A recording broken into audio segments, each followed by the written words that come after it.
Você pediu um benefício no INSS e recebeu uma carta de indeferimento, provavelmente alguém já te disse que foi negado e que não tem mais o que fazer. Isso está errado. Negativa do INSS não é sentença, é começo de um processo que a maioria das pessoas abandonam antes de perceber que tinha chance. Todo mês, milhares de pedidos são negados pelo INSS. Parte desses negados são casos que realmente não têm os requisitos, mas uma parte considerável é negada por erro de análise, falta de documentação que podia ser complementada ou critério aplicado de forma equivocada. O problema é que a carta chega, a pessoa lê indeferido e para aí. Nesse vídeo eu vou te mostrar 4 coisas que você precisa entender sobre uma negativa do INSS. A quarta é a que a maioria das pessoas ignora e é justamente a que muda o resultado. Fica até o final. A negativa tem um motivo e você precisa saber qual é antes de qualquer coisa. Quando o INSS nega um benefício, ele é obrigado a informar o motivo na carta. Esse motivo é o ponto de partida de tudo.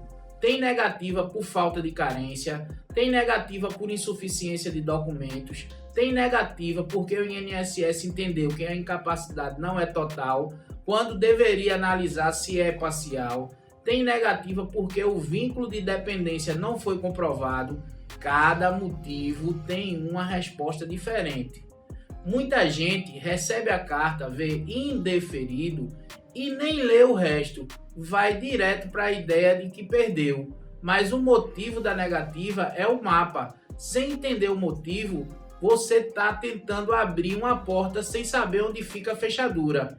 A primeira coisa que você faz depois de uma negativa é acessar o Meu INSS, entrar no extrato do pedido e ler exatamente o que está escrito como justificativa. Se tiver dificuldade para entender o que está escrito, leva a carta para um advogado ou para um escritório de assistência jurídica, mas não jogue a carta fora e nem ignore o motivo. Mas saber o motivo é só o primeiro passo. Tem um segundo ponto que muda tudo. Você tem prazo para recorrer e esse prazo é curto. Depois de uma negativa, o INSS abre um prazo de 30 dias para você entrar com recurso administrativo. Isso significa que você pode contestar a decisão dentro do próprio INSS, sem precisar ir na justiça, sem precisar contratar advogado e sem pagar nada. Esse recurso é feito pelo Meu INSS ou presencialmente numa agência.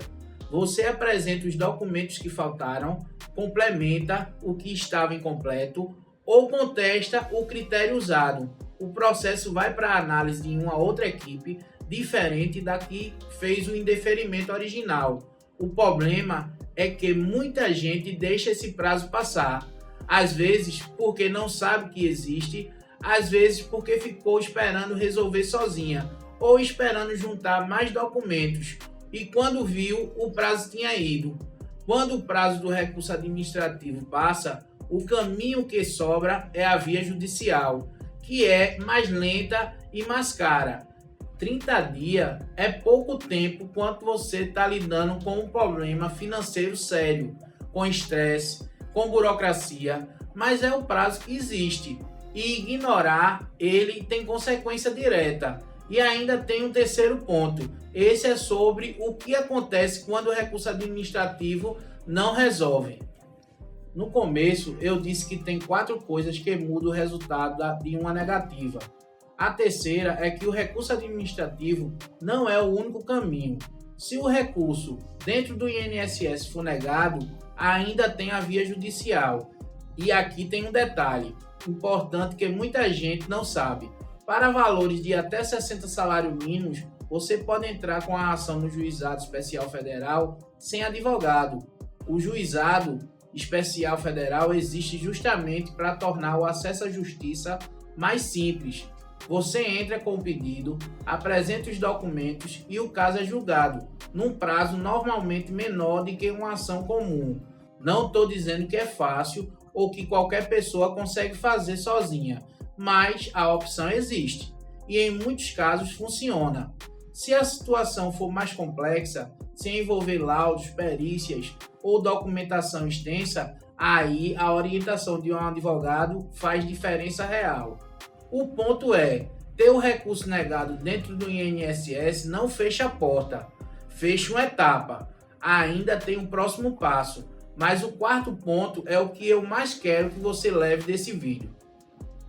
Pessoal, se você está nessa situação agora ou conhece alguém que está, deixa o like nesse vídeo e se inscreve no canal. Tem conteúdo sobre INSS e direito toda semana aqui.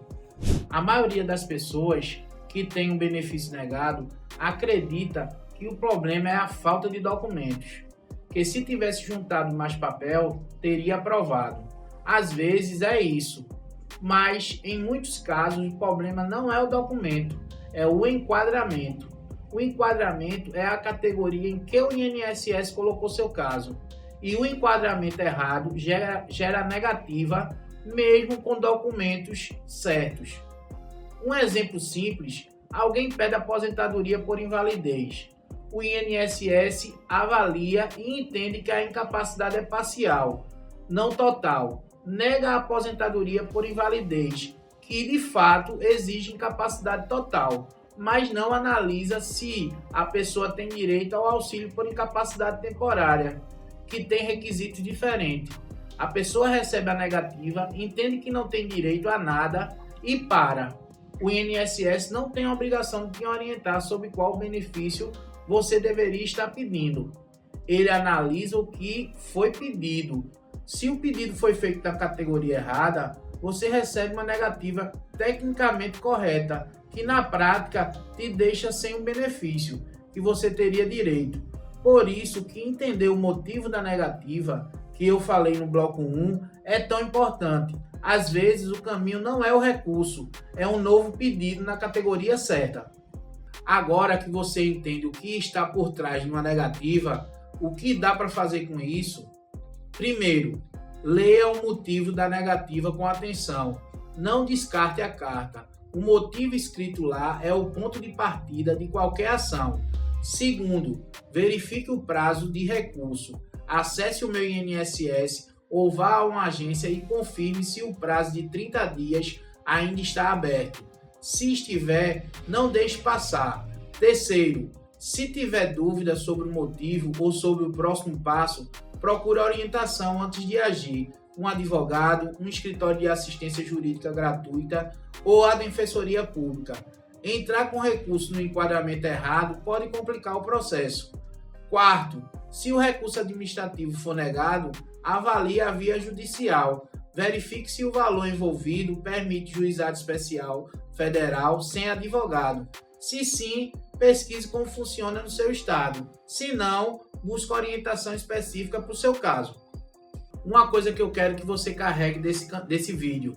Negativa do INSS não é fim de linha, é uma etapa. A pergunta que fica é, você sabe qual o motivo da última negativa que chegou para você ou para alguém que você conhece? Se inscreve nesse canal, tem conteúdo como esse toda semana. Até a próxima semana, porque aqui a verdade é na tora.